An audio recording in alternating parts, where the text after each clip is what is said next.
Hello everyone, I'm Inam. I warmly welcome you all to today's video lecture on geography. In this video lecture, we will be learning about what is latitude and what is longitude. So, with the help of equator and meridian, we can easily understand latitude and longitude. These were the geographical coordinates. With the help of this video lecture, we will know the location of the different points on Earth, or we can also know that the location of the different countries from some reference axes. So without further delay, let's get started. तो आज का lecture introductory है, जिसमें हम लोग यही जानेंगे latitude और लॉन्गिट्यूड होता क्या है।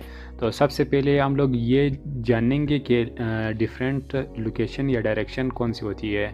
जनरल डायरेक्शंस जो कि नॉर्थ, साउथ, ईस्ट, वेस्ट, और इन नॉर्थ साउथ के दरमियान जो एंगल है 190 डिग्री, यानी दो परपेंडिकुलर लाइंस, नॉर्थ साउथ वाली लाइंस और ईस्ट वेस्ट वाली लाइंस को अगर हम लोग मिला दे तो एक लोकेशन हमें मिल जाती है, एक नॉर्थ साउथ ईस्ट वेस्ट। हर कोऑर्डिनेट्स या नॉर्थ ईस्ट के माबियान जो एंगल है वो 90 डिग्री है, नॉर्थ साउथ के दरमियान जो एंगल है वो 180 डिग्री है, यानी ये वाला, ये 180 डिग्री है।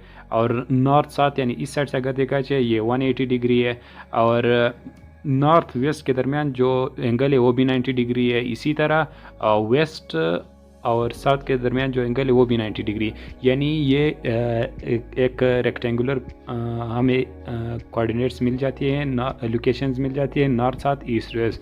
इनके बेसिस पे अगर हम लोग अर्थ स्फीयर को डिवाइड करें, यानी एक लाइन अगर अर्थ को हम लोग एक वो स्फेरिकल एक लाइन अगर इस तरह लगा दे, वो लाइन क्या कहलाती है। अगर हम लोग अर्थ प्लैनेट अर्थ स्फीयर को ईस्ट वेस्ट वाली लाइन के रेस्पेक्ट में डिवाइड करें तो किस तरह हमें डिफरेंट रीजन मिल जाती है। तो अभी मैं एक स्फीयर बनाऊंगा, तो इन्हीं स्फीयर की मदद से हम लोगों ने स्फीयर को डिवाइड करना है इन दो लाइंस, नॉर्थ साउथ और ईस्ट वेस्ट वाली लाइंस के हिसाब से हम लोगों ने डिवाइड करना है अर्थ को। तो सबसे पहले मैं इक्वेटर के बारे में समझाऊंगा। ये एक अर्थ सरफेस है, इसको हम लोगों ने अर्थ का जो स्पेयर है उसको हम लोगों ने दो हिस्सों में तकसीम किया, डिवाइड किया। कौन सी लाइन से? जो ईस्ट वेस्ट वाली लाइन से, उसके रेस्पेक्ट में हम लोगों ने डिवाइड किया है। तो ये जो अपर यहाँ पे नॉर्थ होता था पहले, यहाँ पे साउथ, यहाँ पे ईस्ट, यहाँ पे वेस्ट। तो ईस्ट वेस्ट वाली लाइन्स के हिसाब से हम लोगों ने अर्थ को डिवाइड किया है दो स्पेयर में। हाफ यानी हेमीस्फीयर ये है, और हेमीस्फीयर ये है दूसरा वाला, ये दोनों हेमीस्फीयर है। जो अपर हेमीस्फीयर है उसको नॉर्दर्न हेमीस्फीयर कहा जाता है, और ये साउथर्न हेमीस्फीयर, यानी ये नॉर्थ और साउथ के हिसाब से नाम रखे हैं, नॉर्थर्न हेमीस्फीयर और साउथर्न हेमीस्फीयर, तो ये नाम रखे हैं। तो ये जो लाइन है ईस्ट वेस्ट वाली लाइन, ये एक इमेजिनरी लाइन है, रियली ये प्रेजेंट नहीं होता, ये इमेजिनरी लाइन है। इसके बिहाफ से हमें क्लाइमेटिक कंडीशंस मिल जाती है कि वहाँ पे इस रीजन के नज़दीक जो क्लाइमेट है वो कैसा होगा। तो यहाँ से लेकर या ऊपर भी 23.5 डिग्री और नीचे भी 23.5 डिग्री, इस ओवरऑल जोन को ट्रॉपिकल जोन कहा जाता है। यानी यहाँ पे जो क्लाइमेट है वो कांस्टेंट रहता है, यानी बहुत ज़्यादा चेंजिंग यहाँ पे नहीं होती है। ये लाइन 14 कंट्री से गुज़रता है, जिसमें Indonesia, Maldives, Congo, Uganda, Kenya, ये मुख्तलिफ 14 कंट्रीज़ इस लाइन पे वाक़े हैं।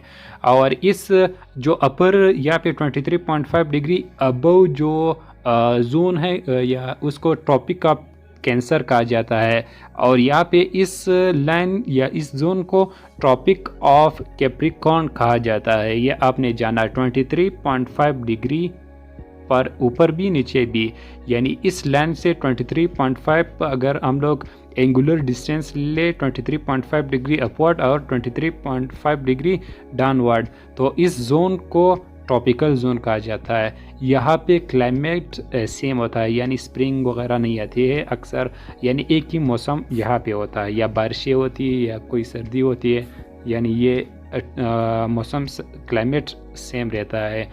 जबकि यहाँ पे इसी लाइन से अगर हम लोग अपवर्ड 66.5 डिग्री जाए और बिलो भी 66.5 डिग्री जाए तो यहाँ पे भी मौसम सेम रहता है और यहाँ पे भी सेम रहता है।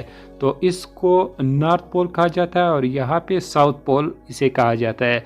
ये जो दरमियान में है इसको टेम्परेट जोन कहा जाता है, यानी इस रीजन को टेम्परेट जोन कहा जाता है। पाकिस्तान टेम्परेट जोन में वाक़ई है क्योंकि वहाँ पे डिफरेंट मौसम आ सकते हैं।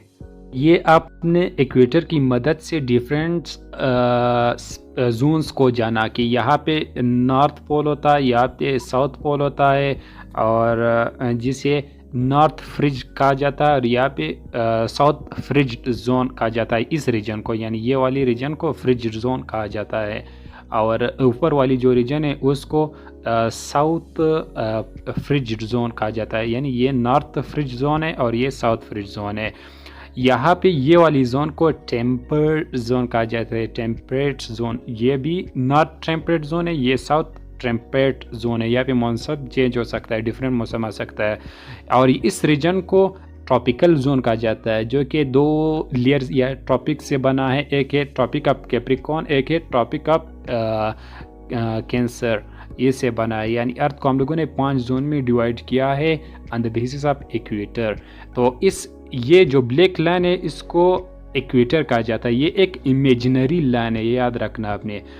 यहाँ पे जो एंगल है वो 0 डिग्री होता है। ये तो इक्वेटर के बारे में आपने जानना, उसकी मदद से डिफरेंट जोन्स भी आपने जाने। तो असल जो मुद्दा है वो है लेटीट्यूड। लेटीट्यूड इक्वेटर की मदद से हम लोग समझेंगे। तो इक्वेटर से अबाउ जो डिस्टेंस है या इक्वेटर से टुवर्ड साउथ पोल जो डिस्टेंस है, ये एक एंगुलर डिस्टेंस है, उसको लेटीट्यूड कहा जाता है। यानी यहाँ पे 0 डिग्री होता है, यहाँ पे 90 डिग्री होता है। तो 0 डिग्री से अपवर्ड या डाउनवर्ड जो डिस्टेंस है उसको हम लोग लेटीट्यूड से जानते हैं, उसको एंगल में मेजर करते हैं। ये एक एंगुलर डिस्टेंस है क्योंकि कोऑर्डिनेट्स डिफरेंट, ये एंगुलर कोऑर्डिनेट्स है। जो लेटीट्यूड और लॉन्गिट्यूड है ये एंगुलर कोऑर्डिनेट्स है, यानी डिग्री मिनट सेकंड में हम लोग मेजर करते हैं। तो इक्वेटर से अपवर्ड और टुवर्ड्स द नॉर्थ और टुवर्ड्स द साउथ जो डिस्टेंस है एंगुलर डिस्टेंस, उसको लेटीट्यूड कहा जाता है। तो ये आपने लेटीट्यूड के बारे में भी सीख लिया। अभी मैं मेरिडियन समझाऊंगा, फिर मेरिडियन की मदद से लॉन्गिट्यूड समझाऊंगा। यहाँ पे याद रखना पाकिस्तान 30 डिग्री 29 पॉइंट समथिंग है, तो 30 डिग्री लेटीट्यूड पे वाक़ है। Towards the north 30 degree latitude पे पाकिस्तान वाक़ है, यानी ये ट्रॉपिक जोन में नहीं है बल्कि टेम्परेट जोन में है। तो यहाँ पे डिफरेंट मौसम आते हैं क्योंकि टेम्परेट जोन में मौसम चेंज हो सकता है। तो यहाँ पे आप को मालूम है कि पाकिस्तान में डिफरेंट मौसम्स होते हैं क्योंकि टेम्परेट जोन में मौसम तब्दील होते हैं। तो ये आपने लेटीट्यूड और इक्वेटर के बारे में जाना। अभी मैं मेरिडियन और लॉन्गिट्यूड के बारे में समझाऊँगा। तो अगर अर्थ स्फीयर को हम लोग इस तरह 2 हिस्सों में डिवाइड करें, यानी नॉर्थ साउथ के रेस्पेक्ट में, तो 2 स्फीयर हमें मिल जाती है। ये भी हेमीस्फीयर है और ये भी हेमीस्फीयर है। तो नॉर्थ साउथ के रेस्पेक्ट पहले हम लोगों ने ईस्ट वेस्ट लाइन के रेस्पेक्ट में लोकेशन डायरेक्शन के रेस्पेक्ट में डिवाइड किया। अभी नॉर्थ साउथ के रेस्पेक्ट में हम लोगों ने अगर अर्थ को डिवाइड करें तो भी 2 हिस्से मिल जाते हैं। एक को ईस्टर्न हेमिस्फीयर और एक को वेस्टर्न हेमिस्फीयर कहा जाता है। यानी यहाँ पे ईस्ट होता था तो इस स्फीयर को ईस्टर्न हेमिस्फीयर और यहाँ पे वेस्टर्न हेमिस्फीयर इसको कहा जाता है। तो इस लाइन को, यानी ये जो इमेजिनरी लाइन है, इसको मेरिडियन कहा जाता है। ये आपने समझा कि मेरिडियन होता क्या है? जो imaginary line along the direction of the north south parallel to the north south, जो अर्थ स्फीयर को 2 हिस्सों में डिवाइड करे तो उस लाइन, इमेजिनरी लाइन को मेरिडियन कहा जाता है। तो अभी लॉन्गिट्यूड क्या होता है? लॉन्गिट्यूड यानी इस लाइन के हिसाब से हम लोग डिफरेंट टाइम जोन्स डिटरमाइन करते हैं। यानी टोटल 15 टाइम जोन है। यानी अगर इस तरह 15 लाइन हमारे पास मिल जाती है तो 15 लाइन कुछ इस तरह 15 लाइन हमारे पास मिल जाती है। वो भी इसका कोई डेरिवेशन है तो वो फिर मैं समझा दूँ कि 15 लाइन्स क्यों होती है। तो ये जो 15 लाइन्स वो इसलिए होती है कि हर लेंस के दरमियान जो डिफरेंस इन एंगल है वो 15 डिग्री है। तो 15 डिग्री के हिसाब से हम लोग डिफरेंट टाइम जोन, यानी 15 डिग्री के हिसाब से एक आवर चेंज होता है, फिर 15 डिग्री के हिसाब से दूसरा आवर। यानी अगर यहाँ पे 3 AM है तो यहाँ पे फिर इस लाइन के हिसाब से यहाँ पे फिर एक आवर प्लस होगा, यानी इस साइड पे फिर प्लस होगा टाइम और इस साइड पे माइनस होगा। तो यहाँ पे अगर इस लाइन पे मेरिडियन पे अगर कोई कंट्री है वहाँ पे टाइम 3 AM है, तो यहाँ पे इस लाइन फर्स्ट जो लाइन है वहाँ पे इस कंट्री पे जो टाइम है वो क्या होगा 4 AM होगा, फिर यहाँ पे 5 AM, फिर यहाँ पे 6 AM, इस तरह। और इस साइड पे फिर माइनस होगा, 2 AM होगा, फिर 1 AM होगा, इस तरह। आपने इस मेरिडियन के हिसाब से आपने डिफरेंट फिर लाइंस हम लोगों ने ड्रा करने हैं। वो कोई इसका डेरिवेशन है कि 15 लाइंस होते हैं, वो ये सारे इमेजिनरी लाइंस है। इन लाइंस के हिसाब से हम लोग जो times difference between different countries है वो डिटरमाइन करते हैं कि पाकिस्तान में कितना टाइम है, न्यूजीलैंड में कितना है, ऑस्ट्रेलिया में कितना है, वो इस मेरिडियन के हिसाब से हम लोग डिटरमाइन करते हैं। तो जो GM +1 +2 +3 +4 +5 ये पाकिस्तान +5 पे वाक़ है। तो इनके हिसाब से हम लोगों ने टाइम डिफरेंस नोट करना है और वो समझना है वो किस तरह आता है। तो ये मेरिडियन है, तो इन मेरिडियन के हिसाब से हम लोग different time zones of the between countries वो डिटरमाइन कर सकते हैं, मालूम कर सकते हैं। तो ये मेरिडियन है। फिर लॉन्गिट्यूड क्या होता है? मेरिडियन से टूवर्ड्स ईस्ट और टूवर्ड्स वेस्ट जो एंगुलर डिस्टेंस है उसको लॉन्गिट्यूड कहते हैं।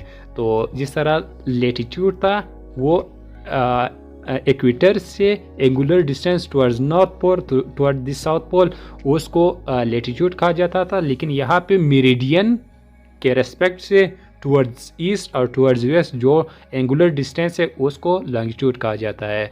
Pakistan 75 degree towards east longitude पे वाक़ई है। तो ये आपने लॉन्गिट्यूड और लेटीट्यूड के बारे में सीखा। तो यहाँ पे टुवर्ड्स ईस्ट और टुवर्ड्स वेस्ट, ये जो अभी आपने समझा कि पाकिस्तान कहाँ पे वाक़ई है, लॉन्गिट्यूड के हिसाब से कितना था, लेटीट्यूड के हिसाब से 30 डिग्री नॉर्थ, और लेटीट्यूड के हिसाब से क्या, लॉन्गिट्यूड के हिसाब से 75 डिग्री एस पे पाकिस्तान वाक़ई है। यानी ये फ़र्ज़ करें ये एक लाइन वो इक्वेटर वाली लाइन हम लोग ड्रा करें तो यहाँ से हमें कोऑर्डिनेट्स मिल जाता है, तो यहाँ कहीं पे पाकिस्तान वाक़ई होगा। तो ये क्या है, एक कोऑर्डिनेट्स है, जियोग्राफिकल कोऑर्डिनेट्स है, यानी लेटीट्यूड और लॉन्गिट्यूड। इनके हिसाब से डिफरेंट कंट्रीज़ या डिफरेंट पॉइंट्स ऑन अर्थ उसका लोकेशन हम लोग इजीली डिटरमाइन कर सकती है और इसका टाइम भी डिटरमाइन कर सकते हैं कि टाइम वहाँ पे क्या है। तो इन लेटीट्यूड और लॉन्गिट्यूड की मदद से हम लोग टाइम भी डिटरमाइन कर सकते हैं, डिफरेंट जोन भी डिटरमाइन कर सकते हैं, मौसम भी डिटरमाइन कर सकते हैं, और वहाँ पे मौसम चेंज होता है या नहीं वो भी हमें मालूम होता है, और टाइम, लोकेशन, ये सब चीज़ें हमें मालूम हो जाती है। तो ये एक इंट्रोडक्टरी वीडियो ऑन जियोग्राफी था। तो उम्मीद करता हूँ समझ में आया होगा कि with understanding point of view with concept ये लेटीट्यूड और लॉन्गिट्यूड होता क्या है। So thanks for watching. अल्लाह हाफिज़।